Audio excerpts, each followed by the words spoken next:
Bonsoir à tous, ravi de vous retrouver pour une nouvelle édition sur Monaco Info, la première de février. Voici les titres de votre journal.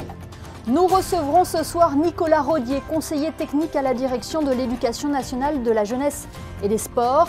Avec lui, nous reviendrons sur l'incident qui est survenu vendredi au collège Charles III et les actions menées par la DENJS contre les jeux dangereux dans les écoles. Troisième victoire consécutive pour l'AS Monaco Basket en Euroleague.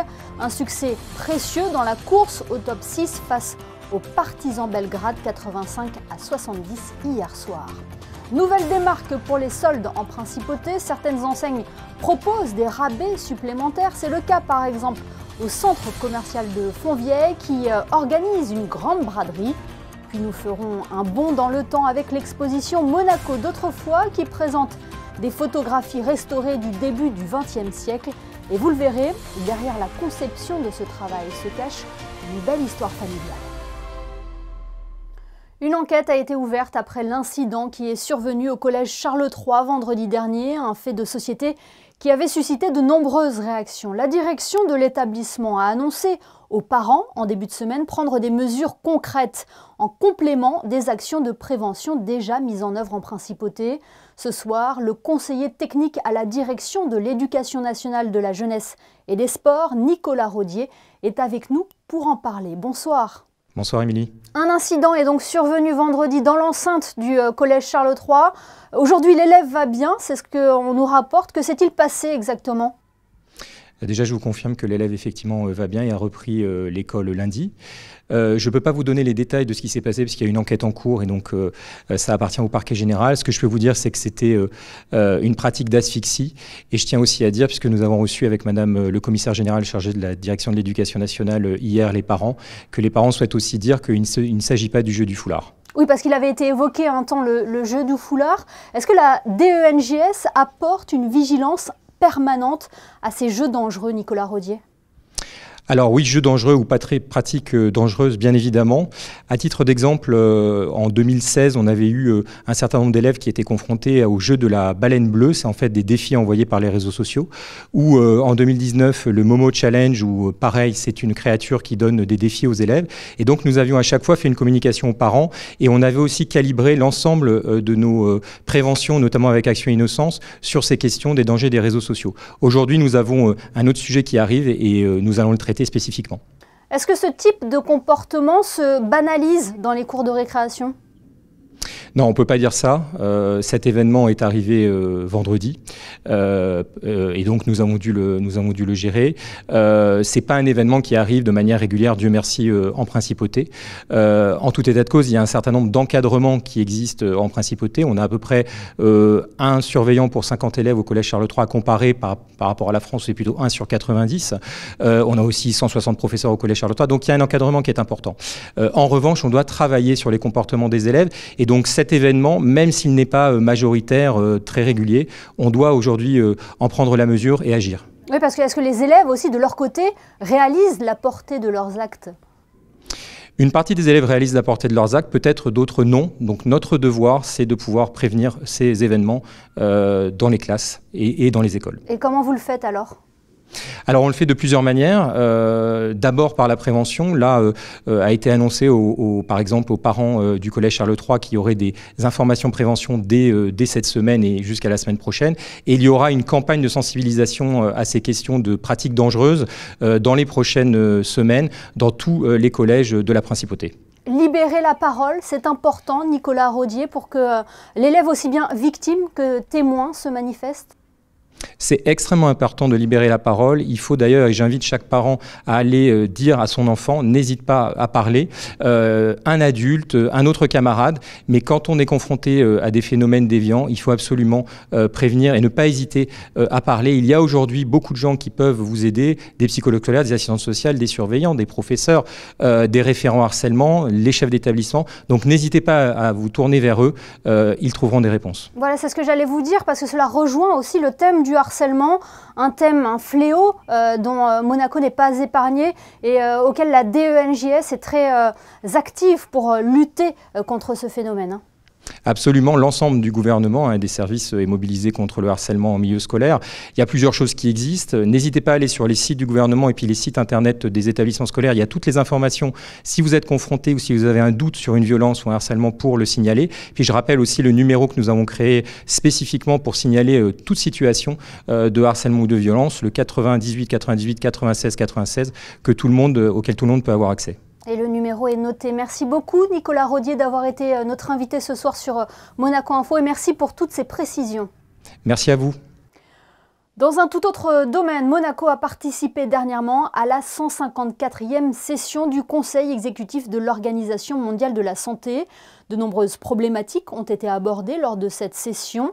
Elles ont été attentivement suivies par la délégation monégasque menée par Carole Lantéry, ambassadeur représentant permanent de Monaco auprès de l'ONU à Genève. La principauté s'est aussi exprimée à plusieurs reprises sur les problématiques prioritaires du gouvernement princier, en matière notamment de santé mondiale ou sur les liens entre changement climatique et santé. L'actualité, c'est également du basket. La Roca Team a signé une nouvelle victoire en Euroleague mercredi soir en dominant le Partizan Belgrade 85-70. Grâce à ce succès, les Monégasques confortent leur 6e place au classement avant une nouvelle rencontre tout aussi déterminante vendredi. Le résumé de ce Monaco Partizan Belgrade est signé Fabien Bonilla et Alban Gingembre. C'était une victoire importante hier au soir pour Monaco face à un concurrent direct dans la course au play-off. C'était un duel d'équipe, mais aussi d'entraîneurs avec les deux Obradovic, sans lien de parenté. L'un, Zelko, des Partisans de Belgrade, a été le coach de l'autre, Sasa Obradovic. Et bien hier au soir, on peut dire que l'élève a dépassé le maître dans une ambiance chaude bouillante entre les spectateurs monégasques et les partisans serbes venus nombreux.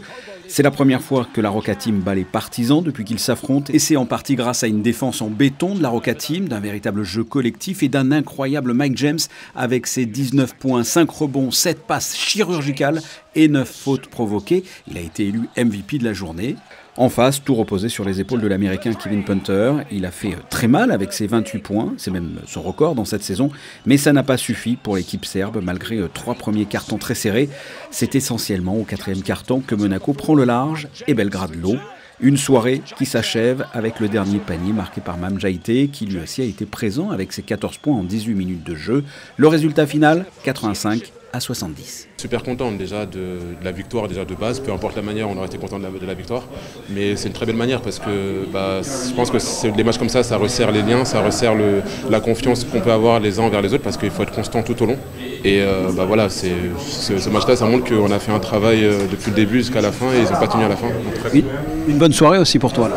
C'est une bonne soirée pour moi, content, mais comme je dis, je pense que c'est tout un équilibre de plein de choses qui font que là on est très très bien parti pour atteindre notre objectif. Dans les belles actions à retenir, ce shoot de loin, de très loin même, du milieu de terrain de Jordan Lloyd à la dernière seconde du possession du ballon. Ou encore ce tir à 3 points de Mike James, là aussi dans la dernière seconde. Et en plus, il provoque la faute.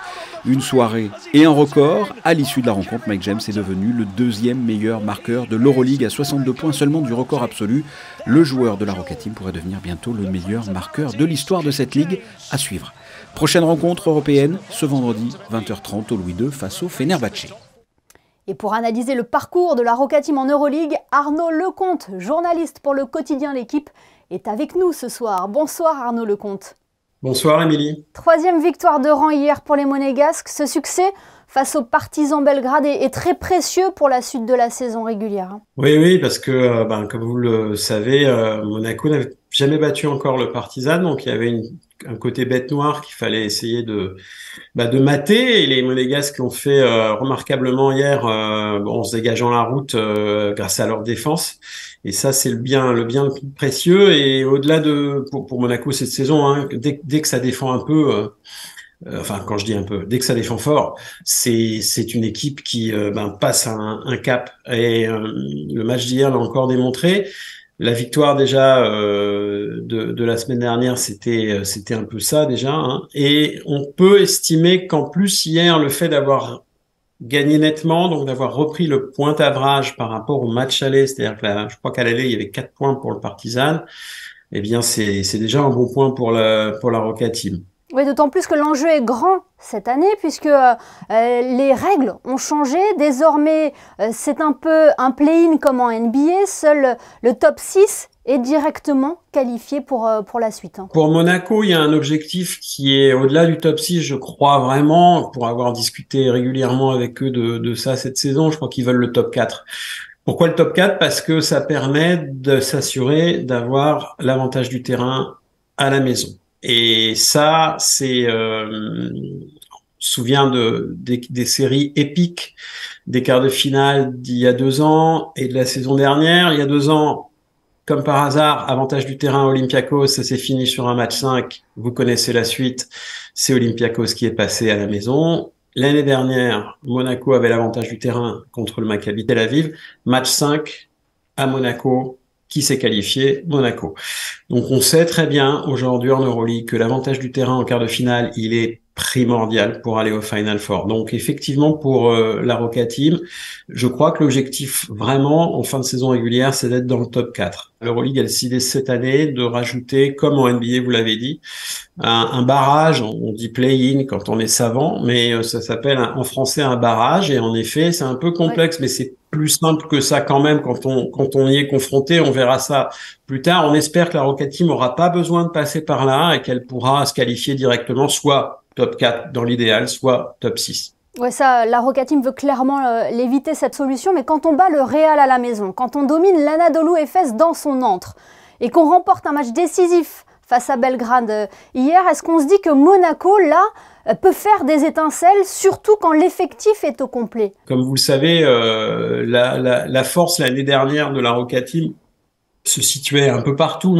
mais quand même beaucoup à l'arrière, avec Mike James, bien sûr, et Jordan Lloyd, qui avait été, rappelez-vous, MVP des finales du championnat de France, mais qui avait tenu un rôle extrêmement important lors du quart de finale contre le Maccabi Tel Aviv.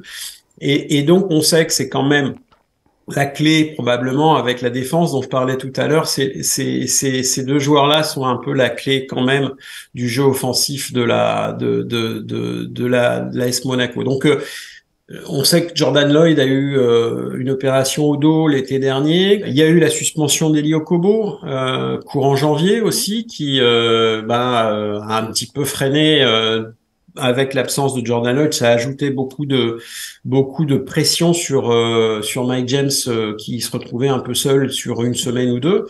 Mais toujours est-il que rien qu'avec ce trio-là, Okobo, Lloyd, James, la Roca Team est redevenue la Roca Team qu'on aime, qu'on connaît, qui a été un peu irrésistible à certains moments. Malgré tout, ça n'assure pas, évidemment, à la Roca Team d'atteindre ses objectifs, quoi, hein. Il y a encore du travail. Quand on regarde le classement, tout joue dans un mouchoir de poche. Alors on se parle, Monaco est 6e. Autant dire que chaque match va être très important, déterminant pour la suite de la saison, et ça commence dès demain face au Fenerbahçe. Match très important demain soir à mes yeux, ouais, parce que c'est Fenerbahçe qui est placé juste dans les mêmes eaux que Monaco au classement. Donc une victoire, ça permettrait de revenir vraiment à hauteur, de se caser là dans les 3-4 quatrièmes au classement. Si en plus, cerise sur le gâteau, faut pas trop en demander, mais si en plus il pouvait remonter l'écart du match aller, j'en parlais tout à l'heure, ça peut être très important vraiment en fin de saison. 12 points, c'est quand même pas non plus la mer à boire. Il y a vraiment possibilité de le refaire. Donc je pense que s'il pouvait ajouter la petite cerise sur le gâteau après la victoire demain, mais d'abord la victoire, ensuite si l'occasion se présente de reprendre les 12 points de retard, donc de gagner de 13 davantage, eh bien je crois qu'il faudra se pencher sur la question à ce moment-là du match. Mais oui, ce serait pas mal parce que ça permettrait vraiment de se mettre totalement dans le coup pour être dans le top 4, encore une fois, qui serait la meilleure des places, en tout cas le meilleur classement final, ouais, pour l'AS. Quand on regarde le calendrier un petit peu plus loin, il reste 10 matchs. Est-ce que le calendrier est favorable à Monaco pour réaliser ses objectifs? L'idée, c'est quand même de pouvoir prendre un petit matelas là sur les 3-4e places pour pouvoir ensuite gérer la fin de saison aux petits oignons, parce que leur calendrier est vraiment très favorable après la fin du mois de février, qui est un mois qui va être très dur, hein, qui va solliciter beaucoup les organismes. J'ai calculé que si la Roca Team a la bonne idée d'aller en finale de la Leaders Cup, par exemple, il pourrait y avoir 12 matchs à jouer au mois de février. Vous vous rendez compte, 12 matchs sur 30 jours, c'est fou, quoi. C'est quasiment, alors c'est entre 2 et 3 matchs en moyenne par semaine. Donc c'est un rythme dur, il va falloir sortir intact de tout ça, hein. Et néanmoins, si justement ils en sortent intact, mois de mars, mois d'avril, l'Euroleague, c'est du nougat, j'ai envie de vous dire, si vous me permettez l'expression, parce qu'ils vont jouer pour finir leur saison régulière, leurs 7 derniers matchs. C'est les 6 derniers et Valence à la maison. Les 6 derniers actuels je crois, à part FS Istanbul. Mais les 6 derniers de l'Euroleague actuelle, qui reçoivent en plus la plupart du temps, je crois, 5 matchs sur 7. Et les 2 déplacements, c'est à Berlin et à Lasvel, qui sont, comme on le sait, les 2 équipes classées aux dernières places. Donc, vraiment, pouvoir capitaliser en ce moment pour pouvoir gérer comme ils voudront leur fin de saison au mois de mars, leur fin de saison européenne. Waouh, tous les clignotants seraient au vert, vraiment. On va rester attentif à tout cela. Merci infiniment Arnaud Lecomte d'avoir été avec nous pour décrypter la saison de la Roca Team en Euroleague. Merci. Merci à vous. Les soldes entament leur dernière démarque. Du côté de Fontvieille, les commerçants du centre commercial proposent des rabais encore plus intéressants à l'occasion de leur grande braderie annuelle. L'occasion de faire de bonnes affaires, comme a pu le constater Christine Datomel et Lionel Bernardi. Avis aux amateurs de shopping, attendus avec impatience chaque année, c'est le rendez-vous incontournable des bonnes affaires. La braderie des commerçants de Monaco a investi la galerie du centre commercial de Fontvieille pour une dizaine de jours et promet cette année encore de belles surprises. On a des boxers, on a des assemblingeries. Là en hiver, on a des bonnets, des écharpes, des robes de chambre, des chemises de nuit, des pyjamas, des nuisettes, des pantoufles. On essaie de voir si on trouve quelque chose de sympa. Le coup de cœur. Et le coup de cœur, oui, voilà. Le coup de cœur. Et alors apparemment, vous avez trouvé pas mal de coups de cœur? C'est les affaires trouvé. Non, j'ai pas trouvé mon coup de cœur. Pas encore. Non.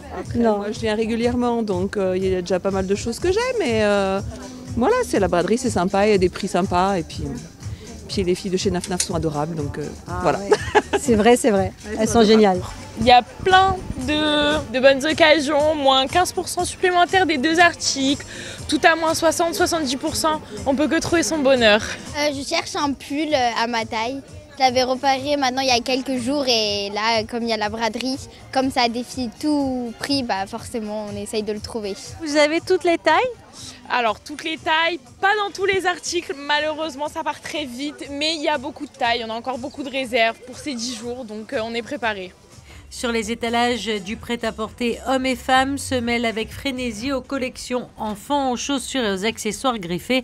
Rendez-vous donc à Fontvieille dans la galerie du centre commercial. Mais attention, soyez attentifs, aucun article ne sera repris ou échangé. Parlons à présent d'une exposition qui avait connu un grand succès fin septembre à l'espace Léo Ferré. Monaco d'autrefois connaît aujourd'hui un prolongement au musée d'anthropologie préhistorique. Elle présente une sélection de photos restaurées. Derrière ces scènes de vie, ces portraits, se cache une belle histoire familiale, celle de Jean-Pierre de Bernardi, qui organisait mercredi soir une conférence dédiée à son travail de recherche. Vanessa Dessy vous fait voyager dans le temps grâce à cette série de photos inédites. Un reportage réalisé avec Julien Logier. Jean, ce grand-père photographe professionnel du début du XXe siècle, a légué à ses descendants des centaines de plaques photographiques en verre. Aujourd'hui, la collection représente une sélection inédite. J'ai choisi des photos qui sont caractéristiques de certains quartiers de la Principauté, de façon à amener les personnes qui viennent à la fois visiter l'exposition et le livre qui en est issu, de leur faire une balade dans tous les quartiers de Monaco. Quand j'avais 14 ans, mon père voyait que j'étais très attiré par l'art photographique et il m'a légué à peu près 300 plaques photographiques en verre de mon grand-père Jean, qui était reporter photographe à l'époque pour Rive d'Azur. Ça a été quand même un travail très long, très complexe à réaliser. Cette exposition fait partie du patrimoine de la Principauté. Elle permet également de prendre connaissance d'une partie de l'histoire monégasque parfois ignorée. Un truc tout bête, je ne savais pas qu'il y avait le tram qui circulait dans toute la Principauté, y compris place du Casino, y compris dans les jardins, enfin, de partout. Voilà, il y a des choses comme ça. Je ne savais pas qu'à l'époque, les premiers essais de goudronnage au monde se sont faits à Monaco. Ils se sont faits devant le musée océanographique où il y a une plaque qui relate ce premier essai. Et c'était un certain monsieur Guglielminetti qui a fait ces tests de goudronnage. Il avait été surnommé d'ailleurs monsieur Goudron. C'est un projet de Jean-Pierre de Bernardi, mais aussi celui de chacun. Le photographe est persuadé que la population monégasque est en possession de véritables trésors au sein de leur famille, sans même en avoir conscience. Et si vous êtes en possession d'anciennes photographies de Monaco, n'hésitez pas à contacter Jean-Pierre de Bernardi au musée d'anthropologie préhistorique au 98 98 80 06. Dans le reste de l'actualité en bref et en images, Mission Enfance s'est vu remettre un nouveau véhicule. Les clés ont été remises à la présidente de l'organisation, Patricia Husson, par les donateurs, la Croix-Rouge monégasque, l'Ordre de Malte et la Fondation Fidinam. Cette voiture servira aux actions d'urgence dans la région lors de catastrophes naturelles ou actuellement aux distributions de soutien en nature aux migrants de Vintimille via Caritas. Ce don reflète la solidarité qui existe entre tous ces organismes qui œuvrent pour le bien commun. Musique avec Mozart, toujours à l'honneur à l'auditorium Régnier 3 pour cette nouvelle date. L'Orchestre Philharmonique proposait mercredi soir un happy hour musical autour de la musique de chambre. Plus de détails dans ce reportage de José Sacré et Lionel Bernardi.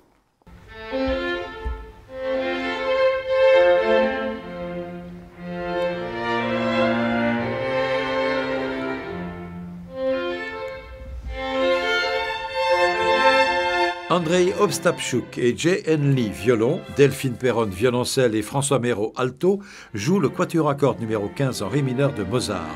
C'était mercredi 31 janvier à l'auditorium Régnier 3, un happy hour de l'Orchestre Philharmonique de Monte-Carlo dans le cadre du festival Mozart à Monaco.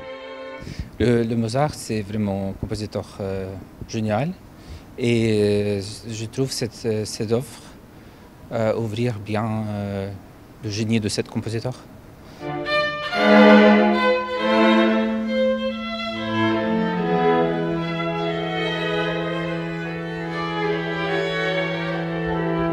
Alors, le quatuor a été composé pendant la nuit de la naissance du premier enfant de Mozart.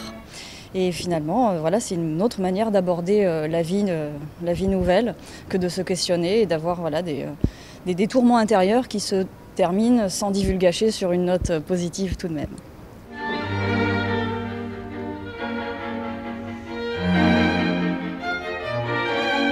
Deuxième œuvre au programme, le quintet à cordes numéro 4 en sol mineur de Mozart par les mêmes interprètes, rejoint par l'altiste Ruggero Mastro Lorenzi.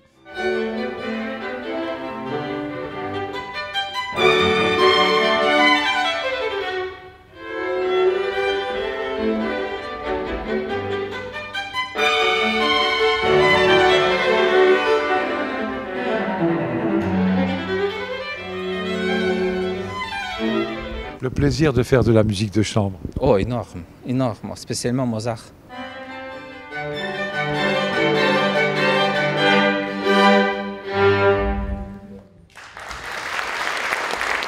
La musique de chambre sera une nouvelle fois à l'honneur ce vendredi avec notamment Daniel Lozakovitch au violon et le pianiste David Frey, deux musiciens de renom.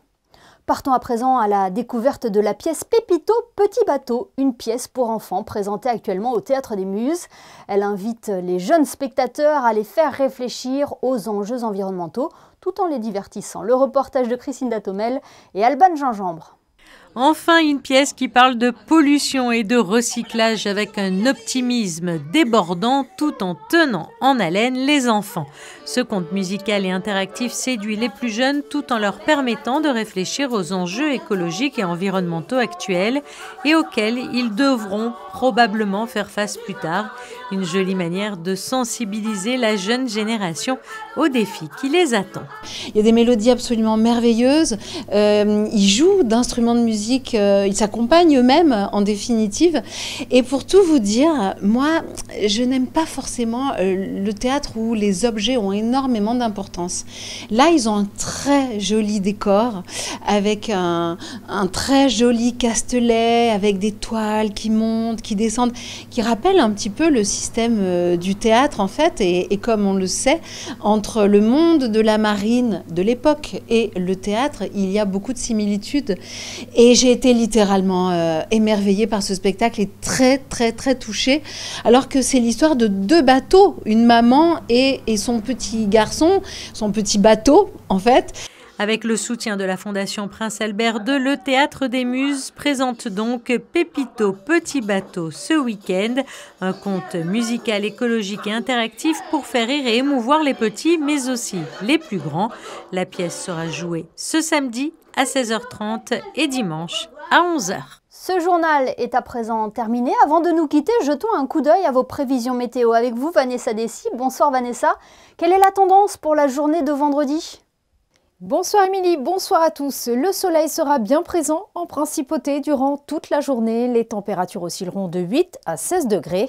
Nous célébrerons à la Sainte-Blaise et l'ensemble de la rédaction de Monaco Info souhaite un excellent anniversaire à la princesse Stéphanie.